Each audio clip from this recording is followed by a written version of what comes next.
Mummy तो पूछा बस बोले वो हमको कोई बुझे ना मैं क्या बताऊं जब मैं 63 रैंक है ये। अब बच्चा की सफलता है ना हमारे लिए बहुत बड़ी चीज। तो फिर मैंने 2019 के जो एंड में है वो कलाम एकेडमी में जो फाउंडेशन बैठा वो ज्वाइन किया। तो मैं बता देना चाहूँगा कि जो कलाम एकेडमी की जो बुकलेट्स दी जा रही हैं वो बुकलेट्स उन्हीं रेफरेंस बुक से दी जा रही हैं जिनसे आरपीएससी पेपर बना रही है, जो स्टैंडर्ड रेफरेंस बुक। बिल्कुल। लेकिन माहौल जरूरी है, वातावरण परिवेश है वो बहुत जरूरी है। दोनों बेटा दोनों ही देश की सेवा में। अब आज सोच के ताने के शौक फील हो। बहुत बढ़िया है देश के लिए धन मेरा रक्षा के लिए है मेरा दोनों बेटा ही जगह मैं तो खुश हूँ। देखो देश की सेवा कर रही सेवा कर रही नाभिषेको न संस्कारः सिंहस्य क्रियते वने विक्रमार्जित सत्वस्य स्वयमेव मृगेंद्रता। संस्कृत का ये श्लोक कहता है कि वन का जो राजा होता है सिंह, उसका राज्याभिषेक नहीं होता, वो अपने सामर्थ्य से अपने पराक्रम से स्वयं को उस जंगल का राजा सिद्ध करता है। और आज इस श्लोक की प्रासंगिकता सिर्फ इसलिए नहीं है कि कुछ दिनों पहले आरपीएससी द्वारा राजस्थान की सबसे प्रतिष्ठित परीक्षा आरएएस के मुख्य परिणाम घोषित हुए हैं, बल्कि इस श्लोक की प्रासंगिकता को जानने के लिए हमें आज से करीब 70-80 साल पहले जाना होगा, जब हिंदुस्तान अपनी राजनीतिक, अपनी भौगोलिक और अपनी ऐतिहासिक छवि को बदल रहा था। ये दौर था स्वतंत्रता संग्राम का, और उस स्वतंत्रता संग्राम में राजस्थान की इसी माटी पर, जिस माटी पे मैं आप लोगों के समक्ष इस वक्त संवाद कर रहा हूं, एक ऐसी इबारत लिखी गई जिसे हम शेखावाटी किसान आंदोलन के नाम से जानते हैं। आज के 80 बरस पूर्व जिस जेरठी गांव में मैं मौजूद हूं, उस गांव के लोगों पर जब 600 रुपए का लगान घोषित किया गया और गांव के गरीब किसानों को जब परेशान किया गया, तो गांव के ही एक सेठ हरदेवा राम जी ने अपने निजी धनकोष से वो 600 रुपए का लगान भुगतान किया। मेरे सामने इस वक्त जो शख्स मौजूद हैं वो उन्हीं स्वतंत्रता सेनानी के प्रपौत्र दिनेश काजला हैं, जिन्होंने आरएएस की अभी अभी घोषित हुई परिणाम की फहरिस्त में पूरे राजस्थान में 63वीं रैंक हासिल की है। दिनेश भाई, आपका हार्दिक स्वागत है। कलाम एकेडमी के इस होनहार सितारे से हम बातचीत करेंगे। सबसे पहला प्रश्न दिनेश भाई, कैसा लग रहा है आपको? सर अच्छा लग रहा है, शानदार लग रहा है। जो इतने साल की मेहनत थी वो आखिरकार फलीभूत हुई है। शिक्षा की बात करें, जो शिक्षा थी आपकी, तैयारी थी, कहाँ से शुरू हुई? मैंने सर जो मेरी 10वीं तक की जो शिक्षा थी वो गांव की स्कूल विश्व भारती पब्लिक स्कूल से की थी। उसके बाद में 11वीं 12वीं की जो मेरी स्कूलिंग है वो सीकर की आदर्श पब्लिक स्कूल से हुई जी। उसके बाद में मैंने 1 साल का ड्रॉप आउट लिया और सीएलसी कोचिंग है, वहाँ से मैंने जेई एडवांस के लिए तैयारी करना शुरू किया। तो उस समय जेई मेंस से कॉलेज अलॉट होती थी Delhi technological university, DTU Delhi. हाँ, डीटीयू जी। तो डीटीयू से मैंने 2014 से 18 तक मैकेनिकल इंजीनियरिंग से। अच्छा, मैकेनिकल इंजीनियर हैं? जी सर। ओके। तो मैकेनिकल इंजीनियरिंग से मैंने अपना बीटेक कंप्लीट किया जी। फिर 18 में मैं वहाँ से पास आउट हुआ। उससे पहले एक मेरा माइंडसेट बन गया था सिविल सर्विसेज की तरफ अपनी तैयारी करने का। उसका कारण ये भी है कि बादली के जिस स्टेशन के पास में आपका डीटीयू है उसके बहुत पास में मुखर्जी नगर है, जिसे मक्का कहा जाता है आईएएस की तैयारी का। जी सर, एक तो वो कारण रहा कि 3-4 बार मैं मुखर्जी नगर जाके भी आया। उसके अलावा मेरे जो कई साथी थे, मेरे सीनियर्स थे, वो अपने या तो स्टेट पीसीएस की तैयारी कर रहे थे या फिर डीटीयू में। हाँ, डीटीयू में। अच्छा। या फिर यूपीएससी के लिए प्रिपेयर कर रहे थे। तो उनसे जब जॉब के बारे में पूछा, जॉब प्रोफाइल के बारे में पता लगा, तो ये मुझे ठीक लगा कि मुझे भी तैयारी करनी चाहिए। एक सवाल मेरा ये है कि आपके जो परदादा जी हैं वो इस देश के एक महत्वपूर्ण स्वतंत्रता सेनानी रहे हुए हैं। शेखावाटी किसान आंदोलन में उनकी बड़ी महत्वपूर्ण भूमिका रही है।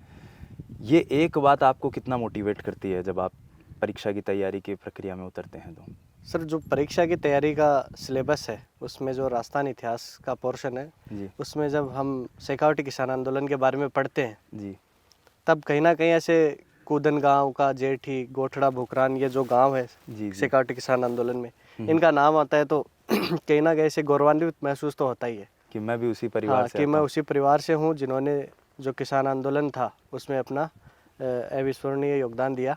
जी। और बिल्कुल सर, उससे एक प्रेरणा तो मिलती है। और आज उसी का ही परिणाम है, मैं कहूँगा कि आज 70-80 साल बाद जब आरएएस की परीक्षा की जो फहरिस्त घोषित होती है तो उसमें आप एक महत्वपूर्ण पद पर आते हैं। जी, धन्यवाद सर। पूरी इस इंटरव्यू को मैं भी साथी को कहूँगा कि जो यहाँ पे देख रहे हैं कि इसको हम 3 चरणों में करेंगे। पहला चरण दिनेश भाई के साथ हो रहा है। आप देख रहे हैं हम दिनेश भाई के खेत में मौजूद हैं। पीछे आप हो सकता है फ्रेम में दिनेश भाई का घर भी देख पा रहे होंगे। दिनेश भाई मैं इसलिए कह रहा हूँ क्योंकि हमारे कलाम परिवार के सदस्य होने के साथ एक बहुत ही अभिन्न मित्र हैं, जिसमें जो दोस्तों वाली जो एक स्वस्थ छेड़खानी होती है उसके हिस्सेदार हैं हमारे ये। लेकिन इस 3 चरण में एक चरण हम उनके माता पिता से भी बात करेंगे, उनके परिवार के अन्य जनों से बात करेंगे, ताऊ जी से बात करेंगे, भाइयों से बात करेंगे। लेकिन अभी हाल जिस चरण पे हम हैं वहाँ हम पूर्णतः आरएएस की तैयारी को जानने की कोशिश करेंगे। दिनेश भाई एक बहुत ज़ोरदार बात कह दो या एक बड़ी मिथ कह दीजिए, मिथक कह दीजिए चलता है कि जगह आरएएस की तैयारी करे बे तो केवरो कौन सी दुनिया में आवे वन तो केवरो के पढ़नो पड़तो सी, कति तैयारी करनी पड़ती सी, कति सच्चाई है ये बात में? देखो सर, कुछ तो सच्चाई है और शौक क्यों थोड़ी पढ़ना पड़ेगा? नहीं, केवल आरएस के लिए मैं कौन करे और जितनी भी एग्ज़ाम ही चाहे थे कांस्टेबल से लेके 3rd grade 4th grade 2nd grade 1st grade जितने भी एग्ज़ाम देखोगे ना, तैयारी तो और मेहनत है वो सब में लगती है। सिलेबस लगभग सेम सा ही होता है सबका भी। आप 2nd ग्रेड का 1st ग्रेड का सिलेबस उठा के देखोगे, आरएस का सिलेबस उठा के देखोगे, वो सेम है, बस अप्रोच का फ़र्क होता है। अच्छा, एक थोड़ा लोगों में ऐसे माइंडसेट होता है कि आरएएस है वो स्टेट की सबसे बड़ी एग्ज़ाम होती है तो उसमें कंपटीशन का लेवल ज़्यादा होता है, या फिर ऐसे कुछ होते हैं लोगों के मन में विचार। लेकिन मुझे लगता है कि जो आप कोई एक टारगेट डिसाइड कर लो और उसकी तैयारी करोगे तो निश्चित रूप से सफलता आपको मिलती है। आपसे मैं ये जानना चाहूँगा कि ज़ीरो से किसी ने सोच लिया, मैं अगर मान लो एक मुझे कुछ नहीं पता, मुझे बस ये सोचना है मुझे आरएएस की तैयारी करनी है, तो मुझे क्या करना चाहिए? कहाँ से शुरू करूँ? क्योंकि एक बड़ी समस्या है कि यार सबको पता है पढ़ना है, सबको पता है नोट्स पढ़ना है, कहाँ से शुरू करें? सर सबसे पहले तो जो आपको है वो एग्ज़ाम का पैटर्न का पता करना होगा कि एग्ज़ाम है वो 3 स्टेज में होती है। प्रीलिम्स होता है, फिर मेंस होता है, उसमें 4 पेपर होते हैं, फिर इंटरव्यू होता है। तो पहले तो आप प्रीलिम्स के जो सिलेबस है उसको उठा के देखो। उसके बाद में जो सिलेबस में जो टॉपिक दिए गए हैं वो एनसीईआरटी से पढ़ो, जो स्टेट की रेफरेंस बुक्स हैं उनसे आप अपने बेसिक्स क्लियर करो। उसके बाद में एडवांस स्टेज पे जाओ और प्रीवियस ईयर के क्वेश्चन पेपर्स देखो कि किस डायरेक्शन में ये क्वेश्चन पूछ रहा है और मुझे अपनी जो तैयारी है वो किस डायरेक्शन में करनी है। इसके अलावा जो अपने सीनियर्स हैं उनसे गाइडेंस लेते रहो। अब वो ऐसा ज़रूरी नहीं है कि कोई सिलेक्टेड है उससे गाइडेंस लो।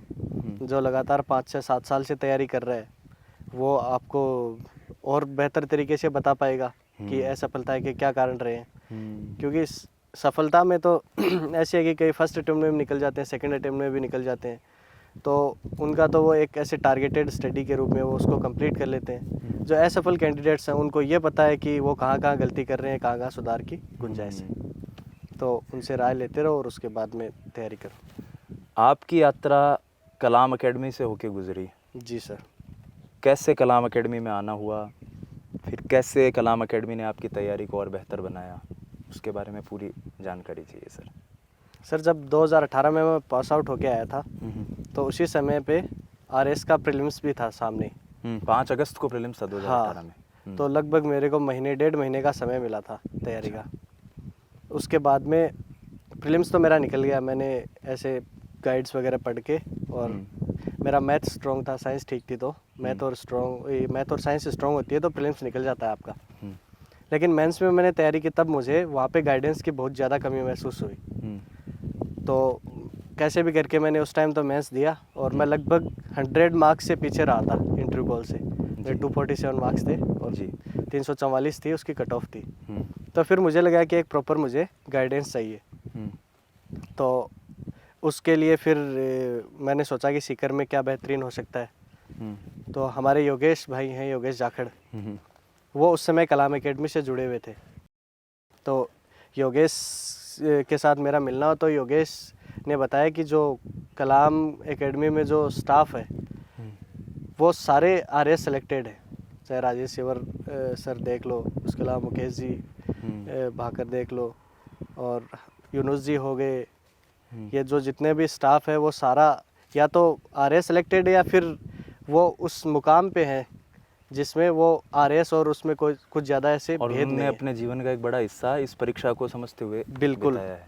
तो जब इतना अच्छा जो आपको पूल मिलता है ऐसे टैलेंट का कि वो आपको बेहतरीन ढंग Push से कर गाइड, सके। हाँ, तो फिर मैंने 2019 के जो एंड में है वो कलाम एकेडमी में जो फाउंडेशन बैच था वो ज्वाइन किया। अच्छा, प्रॉपर फाउंडेशन बैच के स्टूडेंट जी सर, बिल्कुल, मैं क्लासरूम स्टूडेंट और फाउंडेशन बैच का स्टूडेंट हूँ। जी। उसके बाद में कोविड आ गया बीच में 1-1.5 साल, और फिर RS 2021 की जो परीक्षा थी वो आ गई, तो वो यहाँ पे हमारे जो कोचिंग का लाइब्रेरी स्पेशल बैच का कंसेप्ट है वो कोचिंग ने लागू किया। थोड़ा सा लाइब्रेरी स्पेशल बैच के बारे में बताएंगे sir? Sir, library special batch को मैं बेसिकली 2 भागों में बांटना चाहूँगा। एक तो इंफ्रास्ट्रक्चर के लेवल पे हो गया और एक हो गया जो कंटेंट और गाइडेंस है उसके लेवल पे। तो जो इंफ्रास्ट्रक्चर के लेवल पे तो मुझे नहीं लगता है कोई लाइब्रेरी मुकाबला करती है। जी। जो हमारे दर्शक हैं वो भी आप जाके देख सकते हो लाइब्रेरी, बाकी लाइब्रेरी देख सकते हो, कलाम की लाइब्रेरी देख सकते हो। इंफ्रास्ट्रक्चर के लेवल पे तो कोई मुकाबला है ही नहीं। उसके बाद में दूसरा जो है वो है कंटेंट और गाइडेंस का जो, तो कंटेंट तो कलाम एकेडमी का जो भी टास्क का दैट सीरीज़ का बनता है वो सारा रेफरेंस बुक से बन रहा है। अभी एक ऐसे मार्केट में क्या हवा चल रही है कि RPSC है उसने अपना लेवल अप कर दिया है कि वो रेफरेंस बुक से पूछने लग गई है, कोचिंग के नोट से नहीं पूछते, इसके अलावा आप गाइड पढ़ के आते हो उससे नहीं पूछ रहे। तो मैं बता देना चाहूँगा कि जो कलाम एकेडमी की जो बुकलेट्स दी जा रही हैं वो बुकलेट्स उन्हीं रेफरेंस बुक से दी जा रही हैं जिनसे RPSC पेपर बना रही है। जो स्टैंडर्ड रेफरेंस बुक्स। बिल्कुल, और उसी का ये परिणाम है, आप रिजल्ट देख सकते हैं कलाम एकेडमी का इस बार का उठा के। इसके अलावा गाइडेंस के लेवल पे है तो जो जितने भी लास्ट ईयर के सिलेक्टेड स्टूडेंट्स हैं जी, लास्ट जो बैच के सिलेक्टेड स्टूडेंट्स हैं वही आपको गाइड करते हैं। एक प्रॉपर माहौल मिलता है आपको। जैसे माहौल तो बाकी लाइब्रेरियों में भी तो होता ही है, फिर अलग डिफरेंस क्या है सर? डिफरेंस सर ये है कि बाकी लाइब्रेरी में बच्चे हैं वो भिन्न भिन्न कंपटीशन एग्ज़ाम की तैयारी कर रहे हैं। कोई कांस्टेबल के लिए तैयारी कर रहा है, कोई 3rd ग्रेड के लिए कर रहा है, कोई 2nd ग्रेड के लिए कर रहा है, और वो सारे एक साथ बैठे हैं। वो सारे एक साथ बैठते हैं। जी। यहाँ कलाम में आप लाइब्रेरी स्पेशल बैच अगर RS का चल रहा है तो वहाँ सारे कैंडिडेट्स RS के बैठेंगे, और वो भी एक मिक्सचर बैठेगा पूरा। कई 2 बार पीछे मेंस दिए होंगे, कई 3 बार दिए हुए होंगे, कई फ्रेश स्टूडेंट्स भी बैठते हैं। तो जो 2-3 बार मेंस दिए होंगे या फिर इंटरव्यू फेस कर रहे होंगे इस बार, वो जो फ्रेश स्टूडेंट्स आते हैं ना उनको उनसे बेहतर कोई गाइड नहीं कर सकता।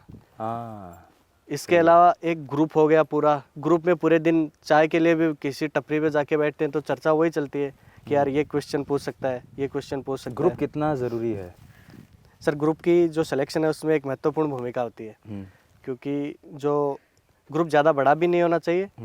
एक 5-6 लोगों का एक प्रॉपर ग्रुप होना चाहिए जो आपस में केवल कंस्ट्रक्टिव बातें करे। चाय के लिए भी बैठे तो केवल जो एग्ज़ाम है उसके बारे में, ऐसे नहीं 4 जना बैठ रील चला। हाँ, रील चला रहे हैं, रील भेज रहे हैं एक दूसरा ने, यार दौर किया ये देख हुआ वीडियो। तो इसका मैं जैसे एग्जांपल दूंगा। इस बार जो 2023 की एग्ज़ाम थी उसमें हम जब भी बाहर चाय के लिए जाते थे या फिर ऐसे ही बीच में एक बार 10-15 मिनट के लिए मूड फ्रेश करने भी जाते थे तो ऐसे चर्चा चलती थी कि यार इकोनॉमिक्स में इस बार ये क्वेश्चन ज़रूर पूछेगा। जो NDC होते हैं, NDC जो पेरिस समझौता है उसके अकॉर्डिंग NDC डिसाइड किए हैं इंडियन गवर्नमेंट ने। तो ये डिसाइड करते थे कि बाहर जाके कि ये NDC है, चल बता 8 NDC कौन से हैं, चल बता 8 NDC कौन से हैं। अच्छा। और वो 10 नंबर में ऐसा कैसा एग्जाम में आ गया। हाँ, और वो ज़्यादातर ग्रुप होता है तो फिर ये फायदा होता है। हाँ, और ज़्यादातर स्टूडेंट्स के वो क्वेश्चन आउट ऑफ रेंज था। बाहर आए तो स्टूडेंट्स कह रहे हैं ये कहाँ से पूछ लिया, ये कहाँ से पूछ लिया। जी। तो ऐसे ये एक छोटा सा एग्जांपल है, ऐसे बहुत से एग्जांपल हैं जो जहाँ आपको ये ऐसे बहुत लाभ देता है। कलाम एकेडमी की इस टीम ने आपकी मदद की है। जी। चारों पेपरों की स्ट्रेटेजी जानेंगे सर आपसे। 1 2 3 4। सर, जो पेपर फर्स्ट होता है उसमें मेजर पोर्शन देखें तो एक तो आ गया हिस्ट्री आ गया, उसके अलावा आ गया इकोनॉमिक्स, और फिर आ गए 20-20 मार्क्स के 3 छोटे पेपर, बिजनेस, कॉमर्स और हाँ, मैनेजमेंट आ गया, सोशियोलॉजी आ गया जी, और अकाउंट ऑडिट्स आ गया। तो हिस्ट्री का जो सिलेबस है वो अथाह है। आप मतलब जो इकोनॉमिक्स के पोर्शन को अगर देखोगे और हिस्ट्री के पोर्शन को देखोगे तो मेरे हिसाब से 4-5 गुना सिलेबस है उसका जो हिस्ट्री का है।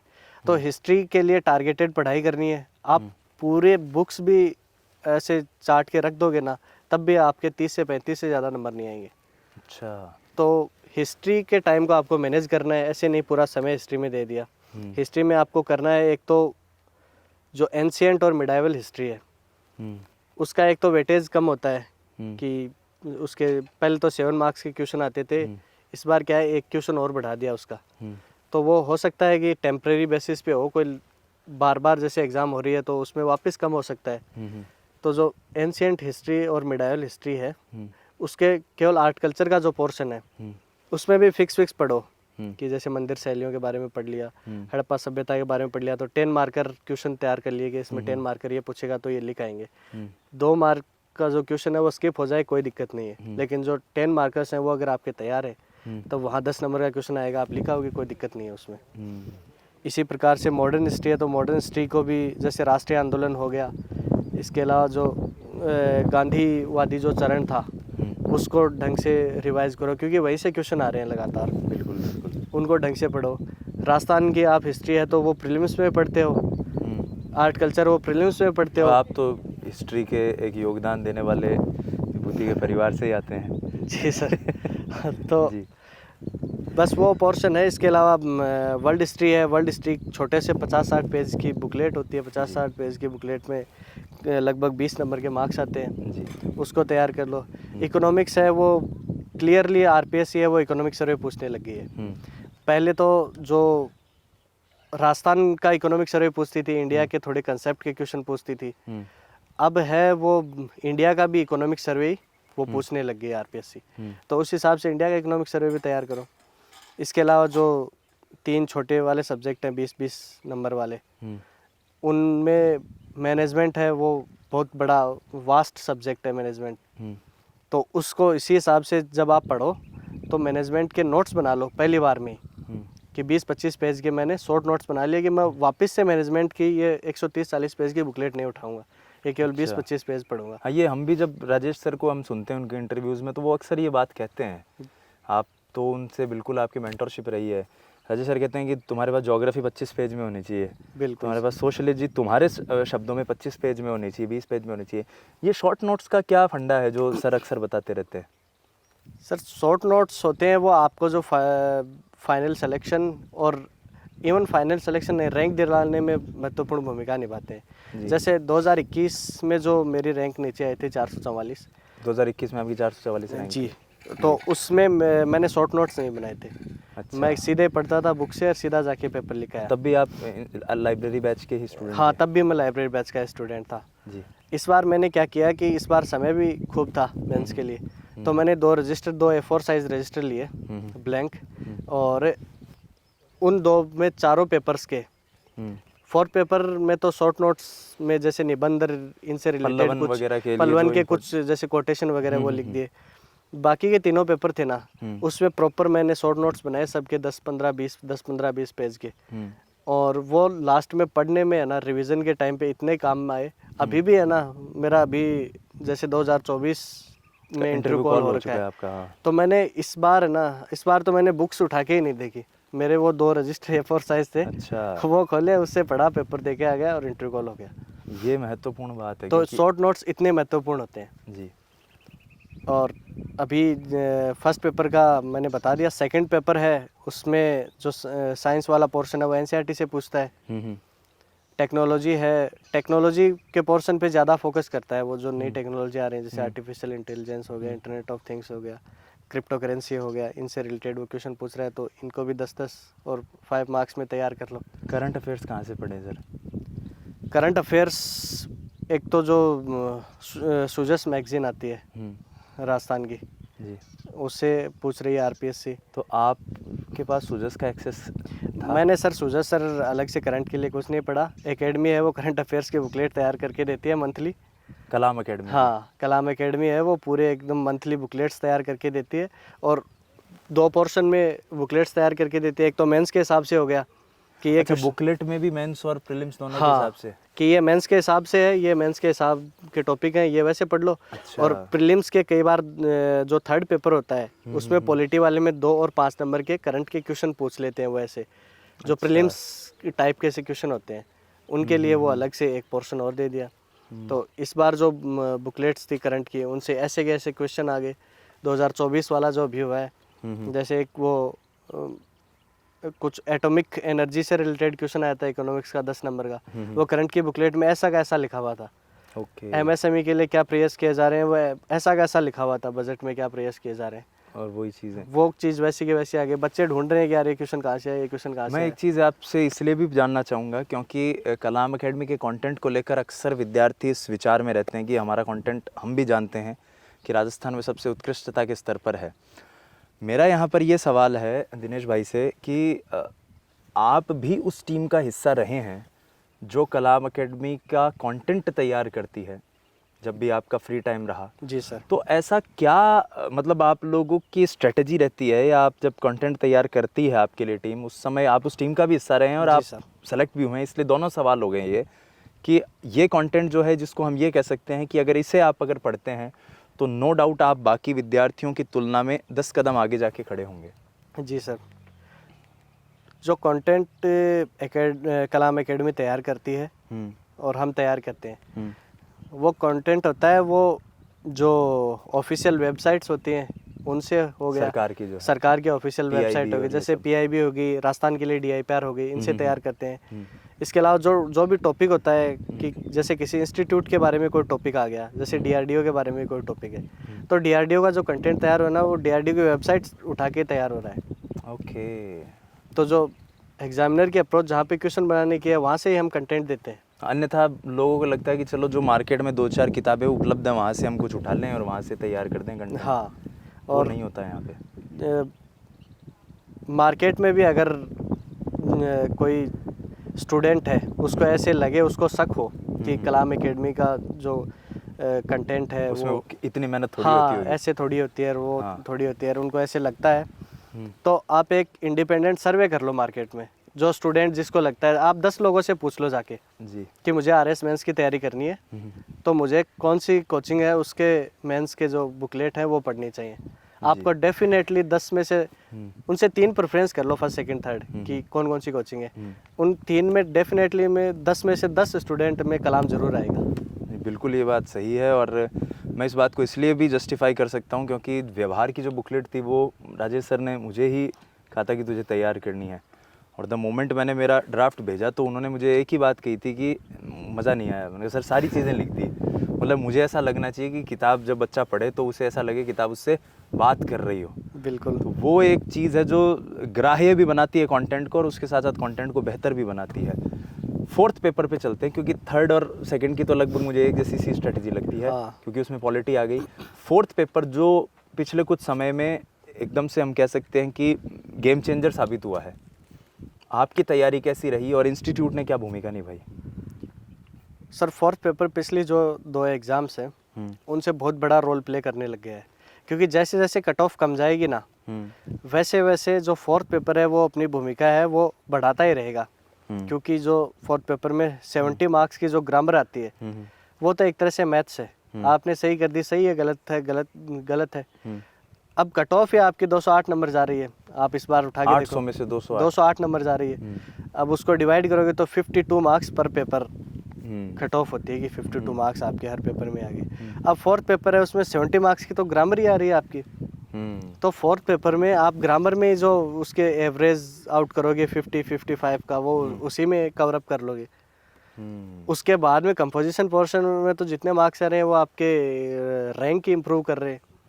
तो 4th पेपर में एकेडमी ने हमारे लिए जो विशेष चीज़ की थी वो एक तो हमें बुकलेट्स अवेलेबल करवाई थी ग्रामर की जितनी भी हैं, हिंदी और इंग्लिश दोनों की ग्रामर की बुकलेट्स अवेलेबल करवाई। उसके अलावा डेली बेसिस पे टास्क टेस्ट होता था हमारा। ठीक है। डेली इंग्लिश का टास्क होता था, हिंदी का टास्क होता था। डेली एकदम शाम को जब हम रोजाना, आप कह रहे हो रोजाना टास्क? रोजाना, बिल्कुल सर। तो लास्ट टाइम तो रटका सीमन लागे था आंसर क्यों? रटका जना ही नंबर ठीक आगा। ये भी सही बात है सर। तो वो है कि उसमें हिंदी का हम लाइब्रेरी में बैठे रहते हैं, तो सीट पे आके वो बांट दी जाती हैं कि ये आज का आपका अपना टास्क है, उसको 10 मिनट में आप फिलअप कर लो। अच्छा, उस लाइब्रेरी में आपके जो कलाम एकेडमी के टीममेट्स हैं वो आपको कंटेंट भी साथ में आके देके जाते हैं कि आपको आज ये पढ़ना है? हाँ, आपको आज ये पढ़ना है।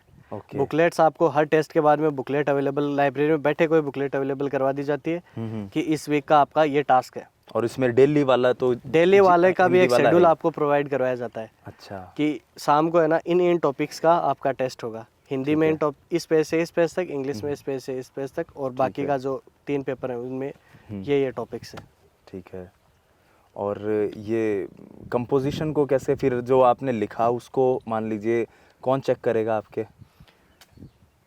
सर जो हमने लिखा है हिंदी और इंग्लिश का तो स्टूडेंट्स हैं वो आपस में ही अपनी सीट है वो एक्सचेंज करके चेक कर लेते हैं जी।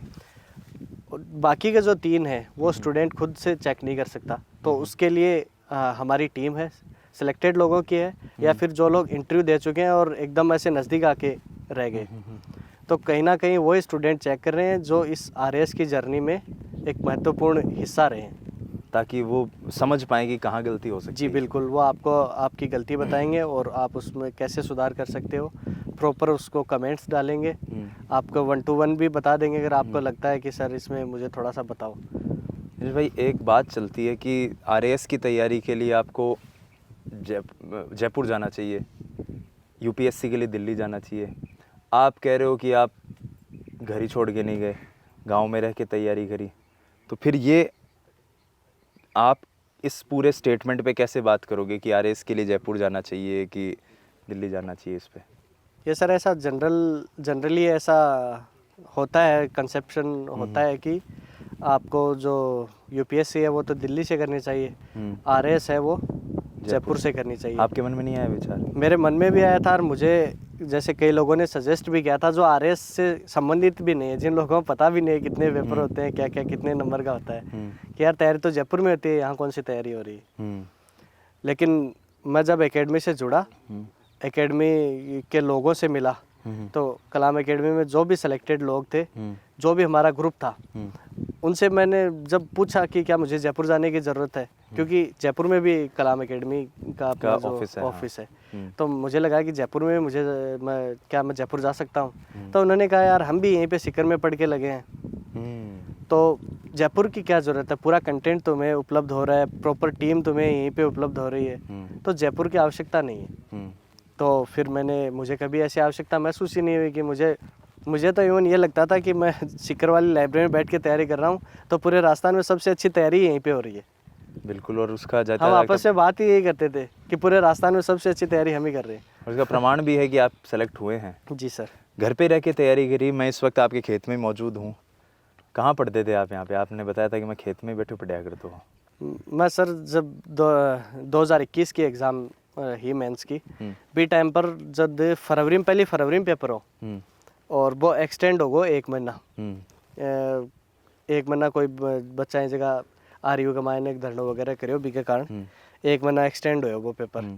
तो ब्यों पहली जब बहुत धरनो चाल रहे हो बठे आरयू का मायने जना एक थोड़ा सो बठे माहौल यहाँ को हो जाए कि एग्ज़ाम आगे जासी, एग्ज़ाम आगे जासी, जहाँ मैं सोचो कि एग्ज़ाम आगे जाना या नहीं जाना अपने हाथ में नहीं है, पढ़ना तो है ही, चाहे 1 महीने बाद हो चाहे। हाँ, वो पॉलिसी मेकिंग का डिसीजन है, वो गवर्नमेंट का है, वो आगे करेंगे नहीं करेंगे, तो उसके ऊपर व्यर्थ विचार करने का मतलब था नहीं। तो मैंने वहाँ से अपने बुक्स वगैरह सारी उठाई और मैं यहाँ घर पे आ गया। और घर पे उधर वो जो खेजड़ी वो लगी हुई है ना, बेर का पेड़, वहाँ पे नीचे अपनी चारपाई डाल ली। अच्छा। और यहीं पे मैंने 2 महीने तैयारी की थी, लास्ट में वो यहीं पे की थी। अच्छा। और ये प्रकृति के गोद में तैयारी करना अपने आप में एक शानदार अनुभव रहा होगा, मुझे लगता है। नीरज भाई, अब जो बच्चे तैयारी कर रहे हैं उन्हें आपका क्या कहना है? और ख़ास तौर पर जो इंटरव्यू देने जा रहे हैं, आप भी उन्हीं का हिस्सा हैं जो इंटरव्यू देने जाएंगे, और आप इंटरव्यू दे भी चुके हैं, सेलेक्ट भी हो चुके हैं। उन बच्चों को और भविष्य के आरएएस के अभ्यर्थियों को आपका क्या कहना है? अभी जो इंटरव्यू देने जा रहे हैं जो बच्चे, उनके लिए तो मेरी यही राय है कि इस बार इंटरव्यू की तैयारी भी वैसे ही सीरियस होकर करनी है जैसे आप मेंस की तैयारी करते हो या प्रीलिम्स की तैयारी कर रहे हो, क्योंकि कट ऑफ इतनी कम रही हुई है कि इंटरव्यू का जो है वो मैक्सिमम रोल इंटरव्यू का ही रहने वाला है। इवन सिलेक्शन में भी इंटरव्यू का रोल रहने वाला है। जी। पहले ऐसे होता था कि ठीक है मेंस में मार्क्स ठीक है तो इंटरव्यू में कम भी दे दिए, तब भी आप कोई ना कोई पोस्ट ले लोगे। अब मुझे नहीं लगता कि वो खेल रहा है। जी। आपको इंटरव्यू में भी अच्छा स्कोर करना होगा, तभी आप किसी पोस्ट के ऊपर जा पाओगे। क्योंकि वहाँ 208 मार्क्स है, यहाँ 100 मार्क्स हैं, सीधा सीधा इंटरव्यू का वेटेज बहुत बढ़ गया है। रैंक के लिए तो महत्वपूर्ण हो ही गया है, आधे आधे एक एक नंबर की लड़ाई है, तो उसी हिसाब से आपको तैयारी करनी है। बिल्कुल। और अभी जो आरपीएससी में जो मेंबर्स हैं वो बैठ रहे हैं, वो सारे हैं वो अपने अपने फील्ड में प्रबुद्ध लोग हैं। वो आपको इंटरव्यू में 30-35 मिनट का इंटरव्यू चलता है, शानदार इंटरव्यू चलता है। वो हर एरिया है उसको टच कर रहे हैं। वो इंटरनेशनल रिलेशन को टच कर रहे हैं, वो आपकी जॉब को टच कर रहे हैं, वो आपकी हॉबी को टच कर रहे हैं। वो इवन उनके पास है वो सिलेबस भी जाता है, जो आरएस मेंस का सिलेबस होता है वो इंटरव्यू बोर्ड के पास जाता है। तो उस सिलेबस में भी वो पोर्शन उठा के आपको सिलेबस के कोई भी, जैसे हिस्ट्री से पूछ लिया, ज्योग्राफी से पूछ लिया, मुझे हिस्ट्री से क्वेश्चन पूछे, ज्योग्राफी से क्वेश्चन पूछे। उसके अलावा इवन एक साथी थे वो बता रहे थे कि मुझे बिहेवियर से भी क्वेश्चन पूछे हैं। अच्छा। तो उनके पास क्या सिलेबस रहता है, तो वो सिलेबस के बेसिस पे तो आपको तैयारी वैसे ही करनी है जैसे आपने मेंस की तैयारी की थी।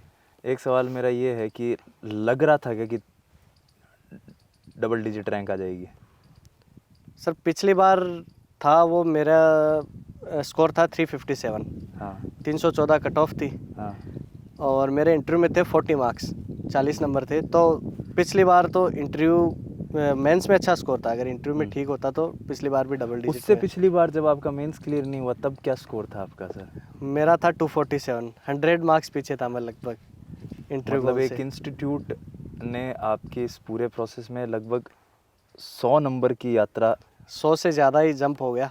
जी। कट ऑफ से अगर आप कंपेयर करोगे तो वहाँ 344 थी, यहाँ 314 कट ऑफ थी। हाँ। तो जो गैप हो गया कहाँ, तो 100 नंबर का गैप था इंटरव्यू कॉल के लिए, और वही लगभग 43 मार्क्स का गैप हो गया ये जो मेंस की कट ऑफ है मेंस की उससे। कट ऑफ का।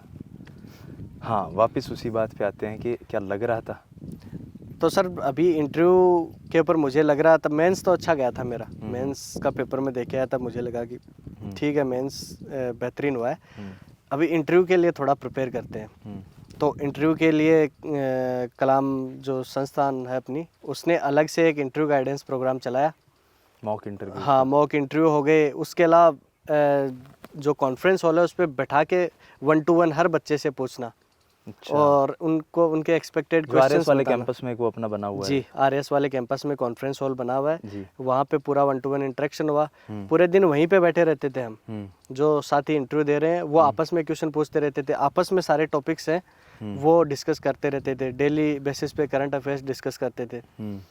तो उसका फ़ायदा मिला। इंटरव्यू देखे, इंटरव्यू बोर्ड से बाहर निकला तो मैं एकदम ऐसे संतुष्ट था कि इससे अच्छा इंटरव्यू नहीं हो सकता अब।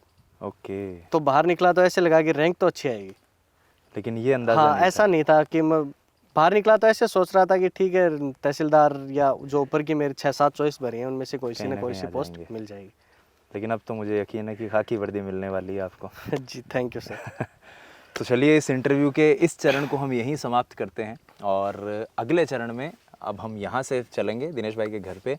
आंटी जी से बात करेंगे, अंकल जी से बात करेंगे, ताऊ जी से बात करेंगे, दिनेश भाई के भाइयों से बात करेंगे और वो जो हंसी मजाक है जो इनके भाइयों का, जो कि मैंने भी अभी देखा, उसको भी महसूस करने की कोशिश करेंगे। तो आइए इस यात्रा में आगे चलते हैं। धन्यवाद दोस्तों। आंटी जी, हर गांव खेड़ा में माँ बाप को ही सपना हुआ है कि भाई मेरो छोरो मेरो टाबर कुछ यहाँ को कर जाए कि पूरा गांव ने, पूरा देश ने, परिवार ने, सब ने भी से खुशी हुए और सबको नाम रोशन हो जाए। और दिनेश भाई की आई सफलता हुई है, पूरा राजस्थान में 63वीं रैंक। अब क्या लाग रही होता नहीं बताओ? अच्छी है। आप देखो पिछली बार ही को रिजल्ट आयो जहाँ ओ बोले बोले दे मम्मी मेरी मेहनत के हिसाब से मैंने सफलता को नहीं मिली। अच्छा। पिछली बार परीक्षा दी ना भी का मान मेहनत करिए, खूब मेहनत करी यहाँ अब की बार खुशी हुई। देखो अच्छा नाम सुन तो अब कोई रिश्तेदार फोन फान कर बता रहे हैं, बतला रहे हैं? अब रिश्तेदार तो देखो वही ला था, नहीं पता ही बात को तो कोई ब्याह शादी का भी रिश्ता आया कोई नहीं आया? बस तो एक बार तो तैयारी तो और कर लिया है। आप बढ़िया देखो मार तो। हाँ सही है। और बाकी जिया आप बात करा तो ये पूरी तैयारी की प्रक्रिया में जो पहली बार था ना कोई फोन आयो सी दिनेश भाई को आयो, जिया अंकल जी बता रहे हैं पहले कि वो दीदी को फोन आयो, हाँ तो क्या फीलिंग ही तारी सुनता ही? देखो खुशी हुई बहुत हुई। यहाँ हुई भाई भी टीचर है राज जल्दी सर, जहाँ भाभी को सासरो है जो जयपुर है ना, जयपुर गेड़ी भी टाइम। अच्छा। जब आप फोन करियो, आने फोन करियो, हाँ हाँ। बोले देखो अंकल जी आपने दिनेश को रिजल्ट आएगा। जब मैं बैठी रसोई में काम कर रही, जहाँ बोले सुने कि तने मौके, बोले भी को रिजल्ट आएगा छोटका को मौके रही अब की बार। बोले आपका बढ़िया है, 63 की रैंक आई है। अच्छा। जना मुको भाई भी खुशी की बात हुई, देखो बाकी जहाँ बोले आपका बहुत खुश हाँ। जहाँ भाई मारे भी हुई देखो। ना गजब की खुशी हो वास्तव में जी की बात कही ने मम को पचतन बेरो के बच क्या वो पिछले साल भी थोड़ा सा भी वो खुश को नहीं, देखो मेहनत के हिसाब से कहा आया कोई सही है। मेहनत जना अब का वो कही होगा ना हमारा खुशी में बढ़िया रही हो। जो कोटाबर जो रिजल्ट चाहो ना वो मिल जाए भाई ना सफलता। थे कुछ कह रहा है मैं तो आ कह रही हो कि खुशी इतनी है कि आज तो एक जिया सुबह मुले और रात ने ताई लगभग ध्यान रखती रहे। सुबह उठेगी जना ओ भाई ठीक है कणा उठसी हो ध्यान रखे जना ओ उठ तो मम्मी चाय बना दे पाछे इन जिया गर्म पानी अब जिया सर्दियों में है या और है इका कपड़ा ही वॉशिंग मशीन धोना ही और इन्हें जिया कलो वगैरह गाड़नो है सारा काम पर चलो जाएगो। रात ने इन्हें जिया ओ लेट आवे ने जना फोन करेगी बड़ा कटे ही जना ओ मम्मी मैं 1 घंटा लेट आऊँगा मेरे खानू बनाएड़ो रख दीजिए मैं आऊँ या खानू खा ले ने जना भी आके भी मैं खानू खा लिया जना कह के तेरे दूध रखे है आज पी लीजिए। देखो मन तो नींद आ जाए लेकिन आए ने ये रात ने जी आवे ने रात में कोचिंग से तो लेट ही आता लगभग 7 नहीं आता दोनों 11-12 तो बज ही जाती लेट पण आवे अति देखो लेट आता पण इसके साथ वो योगेश रहता ना जहाँ यह सोचता दुनिया में कोई जना एक वो टेंशन वाली हाँ, ना पर वास्तव में डर लगे रात में क्योंकि आज को टाइम ही को है कि रास्ते में कई जगह सुना अखबार में आवे ना डर लगे जना मैं पूछता गाड़ी भी रोड पर तो यही चलाता है रोड पर भी देखो यहाँ है हर कसा आजकल ये कुदन रोड पर कई हादसा हो चुके हैं यहाँ का कि लोगों ने जिया डांट लियो लूट लियो कुछ भी कर सके तो बाको नहीं कह सका हाँ सही है। हाँ यहाँ को सूगलो काम है इसलिए डर लगे रात में और ना तो ने अखी कहता है चैन से सो कौन सकता अब कोई टेंशन को नहीं आपको नहीं रिजल्ट आयो भी दिन तुम्हें तो साथ में ही हमारा वो प्रोग्राम चल रहे हो मैं भी तो ये हो जाए मारे कि भाई ठीक है इसका यहाँ साथ खैर तो गयो बोले आज लेट होगी बोले मम्मी आज क्या मैं जो का सेकंड ग्रेड है ना मैंने सम्मानित कर जहाँ बोले लेट होगी और थार से जदों मिलो जद जना और पास मामा को भाया रिजल्ट आना फोन कर दीजिए बोले हो मम्मी कर दीजिए पास इन फोन करने को बिजी चल रही हो नहीं बात होगी पास हुई थोड़ी पाँच हुई अन का शौक लगे जते अन बेरो पड़ गो है तो बात मम्मी तो पूछा बस बोले भाई मको कोई बुझे ना मैं क्या बताऊं जा मो 63 रैंक है ये जा बोले ठीक है फिर कोई नहीं तो फिर ये खैर फोन कर शाम के घर आया उस जना घर आना सुत्या दुनिया आराम ए पुन 4 बजे आया जा 3 बजे आराम मारा सुत्या 2:30 बजे की बात है रिजल्ट आएगा अच्छी रैंक मिल गई अच्छा मन लगे तो स्वागत हो रही मैं गेट खोल से हमारे बड़शाना जाग जैसी गाड़ी अंदर आवे ना जाग तो जाए आदमी लेकिन कोनी सुत्या आराम उधर नहीं और दिन तो जाग जाता भी दिन जरूर कौन जाएगा बस मारते हैं होगी भाई को बच्चों चाहो बा मिल गई ना आपको बढ़िया तो अंकल जी थी बाकी जगह माँ बाप बांगा बच्चा तैयारी कर रहा है मन तारो के सुझाव है के कहना है देखो कहना वही है देखो मेरो तो कहना वो है कि यदि ते बच्चा ने सक्सेस करना चाहो ना पहली बात तो है भी कि जी की इच्छा है भी के अनुसार डालो सही बात आ को नहीं बहुत जिया चाव के हेर आप जोरा मर्दी जबरदस्ती पेपर थो पर ना वाया तन तो आ करनी पड़सी बा मत करो एक दूसरी बात टाबर को शुरू में या 10 ही ध्यान रखो अब 15 साल अगर दिन सही से बाद में खुद समझदार हो जाएगा वो लेकिन शुरू में भी को ध्यान रखो थोड़ा कि भाई के लाइन पर चल रही है कि के संगत है और स्कूल से भी जुड़ाव रखो देखो भी कॉपियाँ वगैरह शाम को भी कुछ होमवर्क वगैरह है पे चेक करो यदि बाई चांस टीचर वगैरह कोई गलत चीज़ डाली है भी कमाए चलो सब पढ़ा लिखा तो कौन है लेकिन आजकल लगभग लोग देखो पढ़ा लिखे ही हैं लगभग एजुकेटेड तो सब है ही आजकल ठीक है मन देखनी चाहिए दूसरी बात भी कमाए जो ही कोई गलत चीज़ या शुरू कमाया ने सुंदर लेख भी डाले इंग्लिश में भी डाले हैं हर चीज़ डाले ना भी कमाए ध्यान दे लो चाहिए बाई चांस टीचर गलती कर रहे हैं तो भी कमाए मार्क करो नोट लगा राग लेने भेज दो और शिकायत कर दो इसको जिससे कहे कि स्पेशली ध्यान रखेंगे भी टाबर को कि घर ध्यान रखा है गार्जियन जना कहे कि हर टाबर को ध्यान आपा घरा राक्षण ऑटोमेटिक स्कूल में ध्यान आजकल तो एक आ चीज भी है अंकल जी कि भाई मेरा छोरा का हाथ क्या लगा लियो मास्टर। बा गलत है। देखो ये है भय मना प्रीत को नहीं, बा बात हाँ, सही चीज करे, बचाऊं थे बताओ। बिल्कुल सही है। हम्म, यहाँ तो आज को नहीं भाई कोई भाई दुश्मनी है या जान से मार देसी में। देखो डरासी धमकासी जना वो लाइन पर आसी, नहीं तो कोई हो चाहे भी खुलो छोड़ दो जिया हमारा भाई साहब करे स्वतंत्रता दे दो, स्वतंत्रता दिया बस तो टावर पढ़े ही को नहीं कुछ भाई कोई भैंसे ही तो ऐसी ना वो पच तो वो खुद समझदार हो जैसी धीरे धीरे। सही बात है। लेकिन बुरी जगह देखा कि कमाए स्कूल कमाए टीचर है जो आई जाए टाबर बदमाशी करे थप्पड़ मारी दे तो बीस की है कि भी कमाए भी का केस कर देना, स्कूल में आ जाना हमारा गेला ना ठे गाँवों को। अच्छा, जो कोई बच्चा हो भी का चट्टू मार दी आएगा 5-7 जना क्या मारी? और आर भी ना मतलब स्कूल का माए बिन मारनो मास्टर ने? हाँ बेइज्जती करना, हाँ बहुत गलत बात है। पाचा आप बताओ मैंने कोई भी टीचर है जो पढ़ाई क्या के मतलब आगलो आए सोची यार पढ़े तो पढ़े नहीं छोड़ने, हाँ सही। आगलो हाँ आगले इच्छा है तो पढ़ लीजिए नहीं छोड़ वो बच्चा गेल रह जाए पाचा। हाँ, फिर भी बच्चा गलत हाँ ट्रैक पे चल इसलिए जाता है। हमेशा मैं साफ कही राख तो जी हमारे आदर्श शाला रघुवीर जी बरा मगर रघुवीर जी खुली है, बच्चों यदि गलती करे है ना डांटो कोई दिक्कत को नहीं, तो मैं बिल्कुल एक्शन लेता। कोई भी गलती करता और करता ना मन फोन कर देता कि प्रकाश जी आज आप आता है यहीं आए, मैं कहता बिल्कुल ले लो लाइन में ले लो कोई दिक्कत को नहीं। अब तो परिवार में लाके सबसे ज्यादा जी एक बच्चा से सही इंस्पायर हो रहा है उसी मामा दिनेश भाई को नाम दी के। रघुवीर जी और फोन करे हो? अच्छा, वहाँ गुरु जी को आयो फोन? हाँ उड़ा आदर्श वाला है ना। अच्छा अच्छा, मैं भी फोन करियो मन अरे बाकी भी आए उसी। महावीर जी भी फोन करियो मन। अच्छा, और आज आपको पुराण गुरु जी को विश्व भारती में MR जी आने मैं बार फोन करियो मैं। अच्छा, मैं खुद फोन करियो बोले यारो मान नहीं ते सूचना ही को नहीं करी मान तो फोन के माध्यम से ले पड़े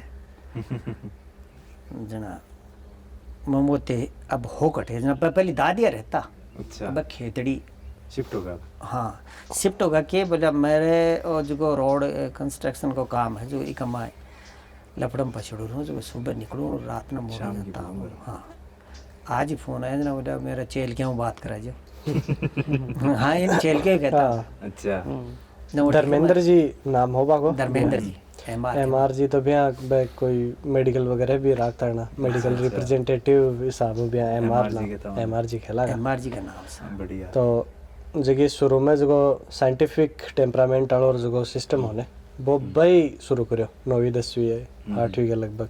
अच्छा, पूरा प्रॉपर एकदम हर चीज़ ने कंसेप्चुअली पढ़ानी हो रही। साइंस भी पढ़ाता, मैथ भी भाई पढ़ाता। अच्छो बागो बहुत योगदान रही हो शुरू का मायने जो इनिशियल फेज हो है ना जगह में आपका कंसेप्ट वगैरह सीखा बम्बा की बहुत बड़ी भूमिका रही। साइंस के प्रति रुचि बढ़ावा, मैथ के प्रति रुचि बढ़ावा, बड़ी बात है। हाँ मन कहो भी भाई बोले छोरा ने इंजीनियरिंग में दे दियो मिला एक दिन में जब बोले मेडिकल में भेजता पर बोले थे भी काजला रहेगा बोले लालच करेगा पिसा को कही जब बोले कोई डॉक्टर बनता हो डॉक्टर के बच्चा की जी रुचि वन भी के अनुसार करो आप थोड़े थोप्स का भाई ठीक है ना तू मेडिकल की तरफ जा आगे चाहिए भी हिसाब से कर दी राज सफलता मिली। आंटी जी थारो के करना है बाकी ठाबरन बस यही खड़ा कि एक तो परिवार से सस मिलर चालो भाई जलन नहीं रखनी चाहिए, परिवार में एकता है ना सब कुछ है। देखो जाना चाहिए। हाँ एक दूसरे को सहयोग एक दूसरा को सहयोग करो। एक चीज मैंने और बतानी है कि 2 भाई, एक दिनेश भाई, एक गिरीश भाई, एक BSF में जवान फौजी, एक हमारे खाकी वर्दीधारी जवान, तो दोनों बेटा दोनों ही देश की सेवा में।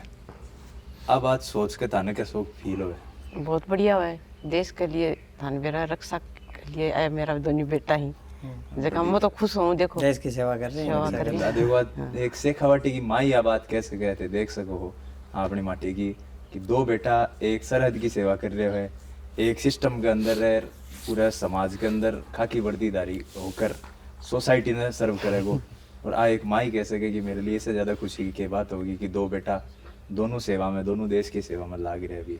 बहुत बहुत धन्यवाद आंटी जी, बहुत बहुत धन्यवाद अंकल जी। और अब हम यहाँ से आगे बढ़ेंगे और दिनेश भाई के परिवार के अन्य सदस्यों से मिलेंगे, उनकी बातचीत जानेंगे, दिनेश भाई के भाइयों से मिलेंगे, उनके ताऊ जी से मिलेंगे, परिवार के बाकी सदस्यों से मिलेंगे।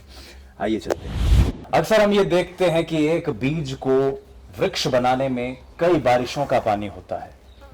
जी हाँ, अगर आप किसी एक व्यक्ति की सफलता की बात करें तो वो एकात्म सफलता नहीं हो सकती। बहुत से लोगों का अनकहा अनसुना संघर्ष साथ में छुपा हुआ होता है। और इस समय मैं जब दिनेश भाई के बगल में बैठा हूं तो मेरे साथ वो तमाम व्यक्ति मौजूद हैं जिन्होंने इस बीज को उस विजयी वटवृक्ष का रूप दिया। मेरे साथ दिनेश भाई के पिताजी आदरणीय वेद प्रकाश जी मौजूद हैं, ताऊ जी वीरेंद्र जी राजेंद्र जी मौजूद हैं और दिनेश भाई के दो भाई अभिषेक और अविनाश भी यहाँ पर मौजूद हैं। सबसे पहला सवाल मेरा अंकल जी आप ही से है कि अब गांव रिश्तेदार घर का क्या कह रहा है, आस पड़ोस का लोग सब सारा कुछ जाहिर कर रहे हैं।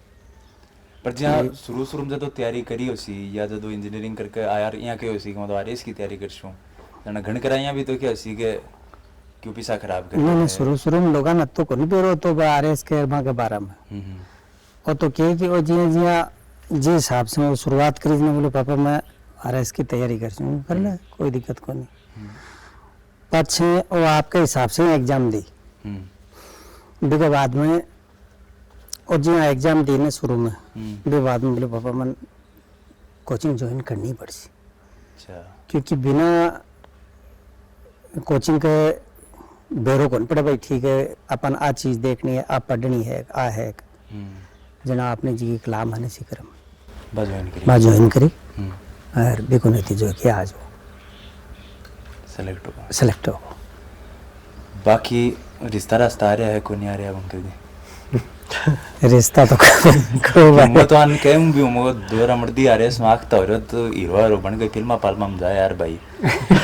अब तो भाई मारो डीएसपी भी लागेड़ो है जना तो यहाँ का फोन आना शुरू हो गई उसी तार के नहीं फोन तो रिश्ता का तो देखो आप लोग देखवा लग जाए इन्हें जो आपके हिसाब से भेजवा लग जाए फोन करवा लग जाए नंबर ले लीजिए आप कट्ठे भी आपको जो कांटेक्ट है जी भाई हमारे गांव को कोई है कट्ठे है तो बांका जगह जानकार ही और यदि कोई नौकरी सर्विस कर रहे हैं बांका कोई जानकार है या कोई साथी है भाई सारा नंबर ले फोन कर रहे हैं। अभी तो मैं देखो मेरे एकले को डिसीजन तो आज के बच्चों को भी होसी मेरे परिवार को जगह मेरा चारों भाई ही ऐसा मिलर कर डिसीजन सही बात है। हाँ। और अंकल जी जिया जद्दी को सिलेक्शन हो रिजल्ट आयो जना थार से बात हुई हाँ।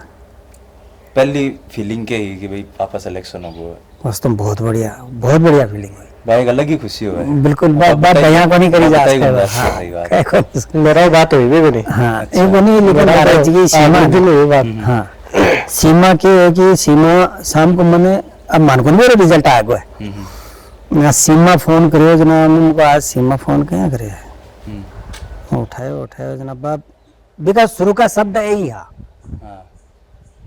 वो कह सीमा बात सीधी मतलब कोई और बात नहीं सीधी आई कही अंकल जी अभी को नाम मैं मारो घर को अलग निकनेम है। अच्छा क्या है तो बता ना हाँ देव करते देखो हाँ नाम ले और बोली भी को आरएस में सिलेक्शन होगा और 63वीं रैंक आई है भाई देखो कोई होचे कोई माँ बाप हो मगर सके खुशी हो सी न मैं एक जगह मम्मी है ने बिन एलो मारे मगर सुना है कि छोट के वो सिलेक्शन हो गए जना बोली वो फोन तो को नहीं करियो। अच्छा ना मम्मी को इस टाइम देख सिलेक्शन होना पहली बात तो फोन उठाबा को वो जो धूम धड़ाका भी सुना भी कोई और मारे भी टाइम प्रोग्राम भी चल रहा है क्यों मन बेरो हो कि भाई ठीक है बड़े एनुअल फंक्शन है या कोई सांस्कृतिक प्रोग्राम के हो वो भी धूम धड़ाका में बेरो पड़े न भी पड़े जना बिन बुलाई जना पाछे सीमा उबा बात करी बा बाद में मैं इन्हें मोड़ो जाता फोन करना वो बोले हाँ पापा मेरे 63वां स्थान आया है सिलेक्शन होगा मेरा हाँ बात है। ताऊ जी आप विनम्रता हमेशा से ही मैं अब आ रहे हैं रिजल्ट के आसपास ही शुरू हुई है नहीं ये शुरू से ही रहा है। अच्छा ये बस बिल्कुल ही साधारण व्यवहार रहा इसका, हाँ। इनका, जी। और ये हमारे संपर्क में बिल्कुल आता रहता है हरदम। चाहे सीकर पढ़ो, चाहे दिल्ली पढ़ो, कहीं भी तैयारी करो, लेकिन हमारे बीच इनका संबंध रहता था। मतलब ताऊ जी से ज्यादा लगा। हाँ, अच्छा, सबसे ज्यादा अगर लगाव रहता था इनका सभी का, तो मेरे से ही रहता तो था। ये तो बन गए, बाकी नहीं, ये इन्होंने भी तैयारी की, लेकिन सबसे पहले जी जब ये बीटेक करके आए जी और उस समय जो वैकेंसी निकली, हाँ। उसमें पहले ही अवसर में ये निकल गए। अच्छा, तो इनको तो फिर बाद में कोई मौका ही नहीं मिला तैयारी का, आरएएस का, तो वो अलग दिशा पकड़ ली। बाकी अक्सर एक बात आप देखा है कि माँ बाप टावरा पर थोपता रहेगी, तना वही करना है, तना वही करना है। ना, ऐसा कोई वातावरण नहीं है यहाँ। आपने मारवाड़ी मान दो जी कट कहते तो इसमें क्या है, ये जो भाई है ना छोटा, जी कभी भी इन पर प्रेशर नहीं डाला। चाहे पढ़ते हो, चाहे खेलते हो, चाहे टेलीविजन देखते हो, कभी नहीं कहा कि ये बस कह देते थे कि अगर नहीं पढ़ोगे तो मेरी जैसी दशा आपकी होगी, खेत में काम करना पड़ेगा। तो ये अपने आप ही अपने स्तर पर ही सेट होते रहे, सभी, भाई चीज है तो कोई दबाव नहीं था। अक्सर एक सवाल मैं लिए वापस पूछना चाहूँ धार से कि कई बच्चा अपन देखा, हाँ, खास तौर पर जगह जेई नीट की तैयारी कर रहा है, आत्महत्या की तरफ जा रहा है। पहली बार यहाँ लगा कि मेरे पास एक टॉपर भी यहाँ पर मौजूद हैं और उनके पेरेंट्स भी मौजूद हैं।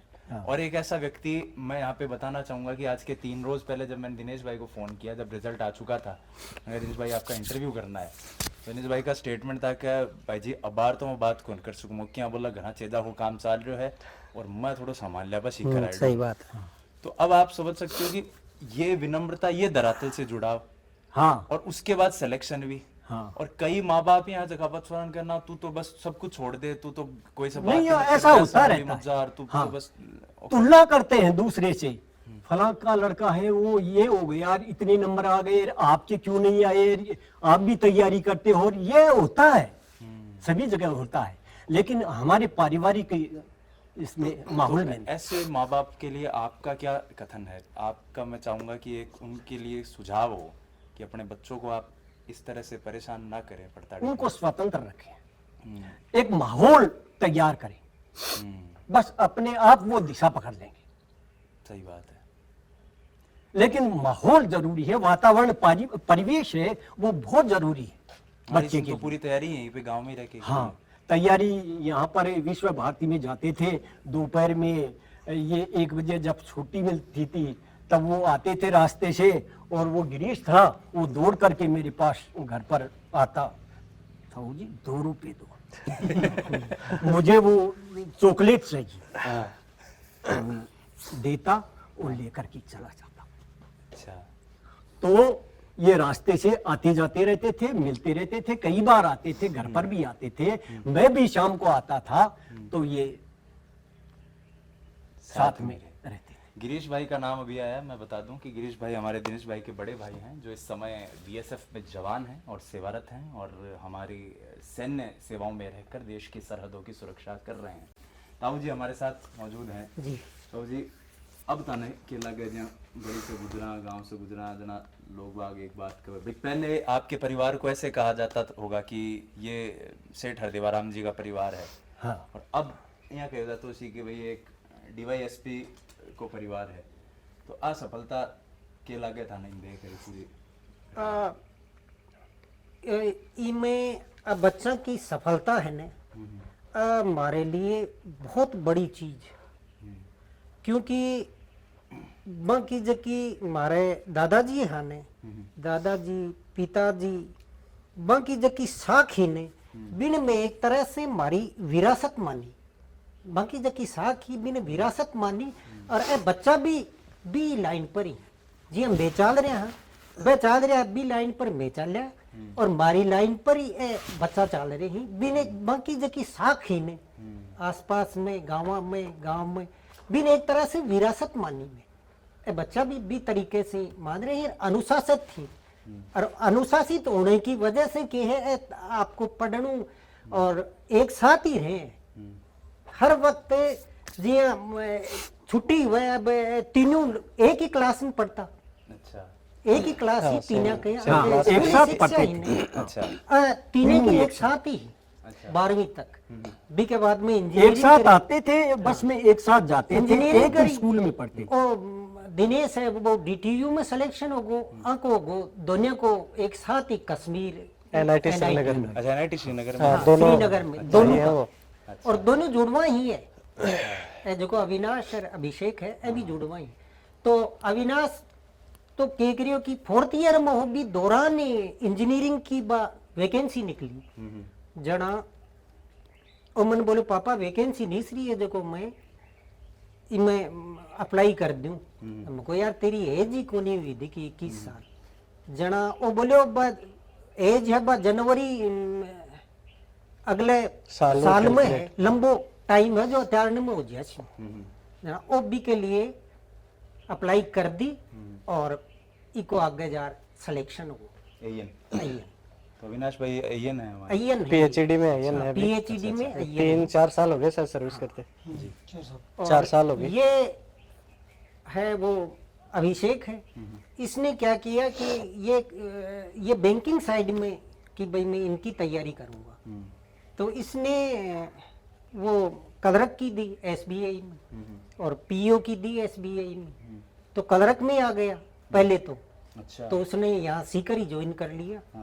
और उसके बाद में कुछ दिनों बाद में PO का रिजल्ट भी आ गया, उसमें भी सिलेक्शन हो गया। तो वो कलरक वाली तो इसने छोड़ दी वो। SBI में PO हाँ PO। अब वो ये मैनेजर है बीकानेर साइड में। अच्छा। हाँ तो तीनों की ये एक साथ, और तीनों ही बहुत ही अनुशासित, तीनों ही बिल्कुल मैं देख रहा हूँ कि 2 पीढ़ियाँ इस समय मेरे साथ मौजूद है और ताऊ जी का मार्गदर्शन है, अंकल जी का मार्गदर्शन, और ख़ास तौर पर सेठ हरदेवाराम जी के संस्कार हैं। मैं ये कहूँगा कि जिसकी बदौलत ये परिवार न सिर्फ राजस्थान बल्कि हिंदुस्तान में और आने वाले समय में समाज के प्रत्येक व्यक्ति को, प्रत्येक अभ्यर्थी को, प्रत्येक विद्यार्थी को एक दिशा देगा, एक मार्गदर्शन देगा। और निसंदेह दिनेश भाई की जो सफलता है वो भी आने वाले समय में प्रत्येक विद्यार्थी को उसी तरह से मार्गदर्शित करती रहेगी। मुझे इस समय बाल कवि बैरागी की पंक्तियां याद आती हैं। आज मैंने सूर्य से बस जरा सा यूं कहा, आपके साम्राज्य में इतना अंधेरा क्यों रहा, तमा कर वो दहाड़ा मैं अकेला क्या करूं, तुम निकम्मों के लिए मैं ही भला कब तक मरूं, आकाश की आराधना के चक्करों में मत पड़ो, संग्राम ये घनघोर है, कुछ मैं लड़ूं कुछ तुम लड़ो। दिनेश भाई बहुत बहुत धन्यवाद आपका, आप इस बातचीत से जुड़े। ताऊ जी, अंकल जी, भाइयों, आप सबका बहुत बहुत आभार। आपके परिवार ने जो ये सफलता अर्जित की है वो सफलता निस्संदेह जेठी गांव सीकर ज़िले राजस्थान के प्रत्येक गांव नगर कस्बे में पढ़ने वाले विद्यार्थी को एक नई दिशा, एक नई दशा देगी, एक नई राह दिखाएगी। बहुत बहुत धन्यवाद। नमस्कार। धन्यवाद।